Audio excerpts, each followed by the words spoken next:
Eli cut open her armor, ready for a threat. Instead, he found scars, and the word defective burned into her skin. She wasn't an enemy. She was a discarded experiment. But what happened next will shock even those who thought they'd seen everything. But first, let's go back to the beginning. The ash dunes were still smoking when Eli Mercer arrived, the soles of his boots crunching over volcanic glass.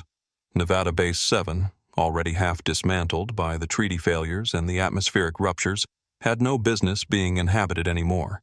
Yet here he was, one of 7 remaining security officers assigned to monitor residual threat vectors. A fancy way of saying babysit a dead war. Eli had seen cloaked infiltrators before. They shimmered when they moved too fast or breathed too hard, telltale warps in the air like heat waves over asphalt. But this one stood still. Too still. Then the shimmer dropped. She didn't make a sound at first, just stood there, her body slouched beneath layers of cracked black and cobalt armor that steamed in the cold desert air. Her face was half covered by a rebreather mask, its filters glowing weakly as if choked on its own breath. But it was the way her shoulders trembled, not from cold, but exhaustion, that made Eli's trigger finger pause. Zarthan females were myths, propaganda, weapons crafted to infiltrate, but almost none survived long enough to be seen in the field. They were said to be unstable, disposable, ghosts made of wires and borrowed flesh. But this one had eyes, and they were pleading. "I can't breathe," she whispered again, barely more than a breath against the wind. "Please, help me get it off." Eli didn't lower the rifle. He couldn't afford to. His every nerve screamed protocol, verify, restrain, report. But her voice wasn't rehearsed, wasn't shaped for seduction or coercion. It cracked in the middle, the way a voice does when it's trying not to beg. Her legs gave out, and she dropped to one knee, kicking up a plume of gray dust. Her left pauldron detached with a clank, a hiss of blue gas leaking from a failed pressure seam. She clawed at her own chest plate, but the locking mechanism held firm. "Caleth," she said when he finally asked. "That's my name. Not a serial number, not a designation. A name." Eli stepped closer, slowly, the barrel of his rifle tracking her center mass. He should have radioed command. Instead, he found himself staring at the cracked plating over her ribs, where beneath the alloy, just barely, pale, bruised skin showed through. Caleth didn't flinch. She simply looked up and said, with something between shame and desperation, "I didn't come here to hurt you. I came because I had nowhere else to run." And for the first time in 4 years of watching the world tear itself apart, Eli Mercer hesitated. The geothermal caverns beneath Site 7 weren't on any of the base schematics anymore. Most had collapsed after the last fault line quake, leaving only a few narrow tunnels carved in soot-black stone. Steam hissed quietly from fractured pipes overhead, giving the air a wet, metallic taste. The temperature swung between freezing and feverish, making it harder to breathe the longer they stayed. Caleth lay curled in the corner, her frame twitching with every pulse of the failing neural mesh embedded in her armor. The exosuit wasn't just gear. It was a prison, a regulator, and a leash. It had fused to her in places where skin met synthetic nodes. Every movement sent fresh pain through her, and her whispered words spilled like broken glass. "Too much noise. Too many commands. False protocols. Failed. They called me null. Said I asked questions. Said that made me unclean." Eli sat against the opposite wall, watching the fitful rise and fall of her chest plate. He'd seen interrogations, dissections, even reprogrammings of captured enemy drones. But this wasn't that. This was a being caught between species, between definitions. Not a soldier, not a girl. Something that wasn't supposed to be, yet Here she was, bleeding, shaking, pleading. Then she met his eyes, voice low but steady. "Please, cut it open. You'll see why I ran." He didn't move for several seconds. Something in him rebelled against the act, as if cutting the armor would tear through a veil he'd never be able to mend. But finally, wordless, he pulled the plasma torch from his belt pack, adjusted the beam width, and stepped toward her. The first cut sizzled like bacon on a cast iron plate. The shoulder plate groaned as he traced the seam. She didn't scream, just exhaled through clenched teeth, a hiss of agony and relief. The armor hissed open like a pressure pod cracking after decades underground. What emerged wasn't machinery. It was flesh, raw, scalded, scarred. A dozen layers of damage, each speaking a different language, restraint burns, neural weld punctures, chemical lashings.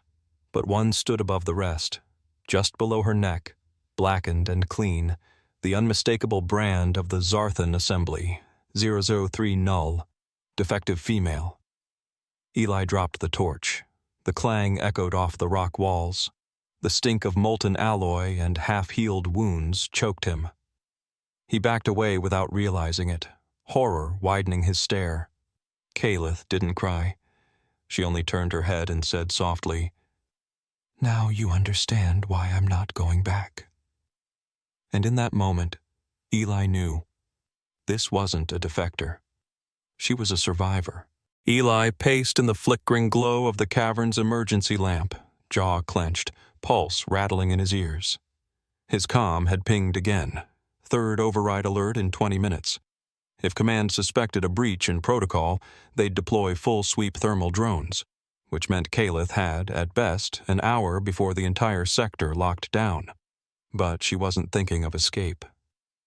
She stood barefoot on the cold rock, arms limp at her sides, voice stripped of urgency but not resolve. The vault's 2 kilometers east subspine, beneath the Decontam station. They keep her in isolation. Her designation's 004C. Then, softer. They called her a cleaner version. No defects. No questions. Eli rubbed his face hard, as if trying to scrub away the weight building in his skull. He didn't need details. He already saw what Kalith meant. A younger girl. Another prototype.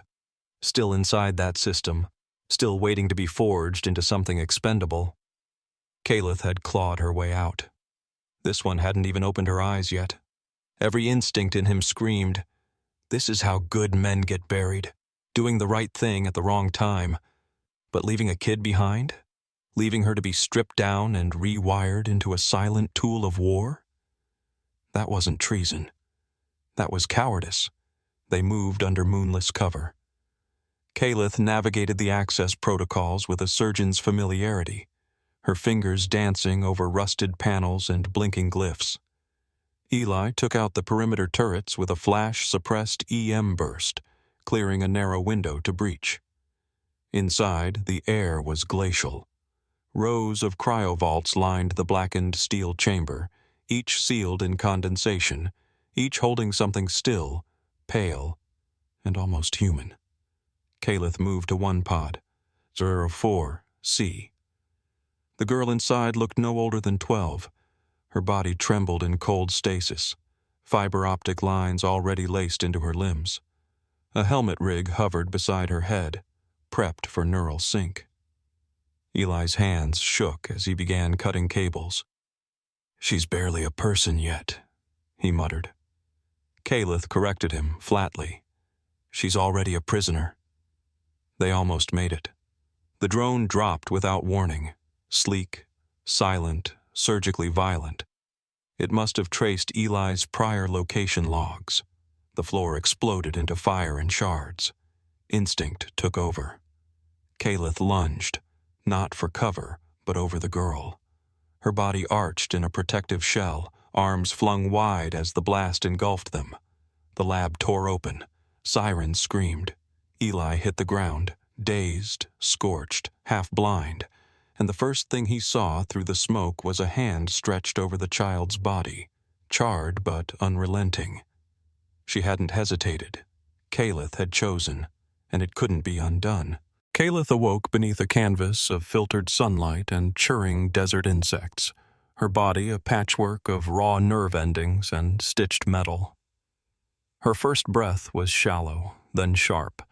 Pain radiated from her hips down through legs that no longer belonged to her. The weight was foreign. The balance was gone. But she was alive.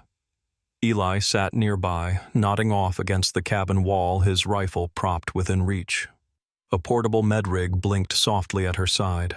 A set of borrowed clothes, simple, worn, real, lay folded by the foot of her cot. Her hand moved instinctively to her collar. The brand was still there, faded but not forgotten. Outside, the Utah wilderness stretched in silence. Barren, cracked land dotted with low brush and red stone spires that had survived the wars better than most cities had. The hidden valley was shielded from satellites, cradled in earth and secrecy. There were no sirens here, no protocols, just the slow, unlearning rhythm of being. Leah, the girl from the cryo vault, barely spoke at first. Her voice was a stammer of corrupted commands and false affirmations, words meant to please handlers, not people. But each day chipped away at the shell. She began to play, to laugh, to ask questions. She'd named herself Leah after reading a story Eli gave her, an old digital book about constellations and forgotten mythologies. "The star that watched the others," she'd said, pointing. "That one's mine." And when Caliph walked for the first time on her prosthetics, metal rods covered in adaptive polyskin, Leah clapped and shouted her name as if it were a word of triumph. That evening, beneath the bruised purple sky, Caliph sat by the river's edge. The water was mirror flat, undisturbed. She stared at her reflection, at the absence of armor, the ghost of scars across her shoulders, the healed wreckage of a body they'd once claimed as property. Eli approached, footsteps deliberate but soft. "Do you regret helping me?" she asked without turning, her voice gentle but weighted. He didn't answer immediately. Instead, he reached into his coat pocket and handed her something cool and metallic, a single military dog tag. On it, etched with shaking hands and stubborn belief, was her name. Caliph, no rank, no number, no master. "You weren't defective," Eli said. "They were just terrified of what you'd become if you were ever free." Caliph's hand curled around the tag, eyes wet but steady. "Then I choose this life, and this name." She didn't smile out of joy. She smiled because, for the first time, her pain had a purpose.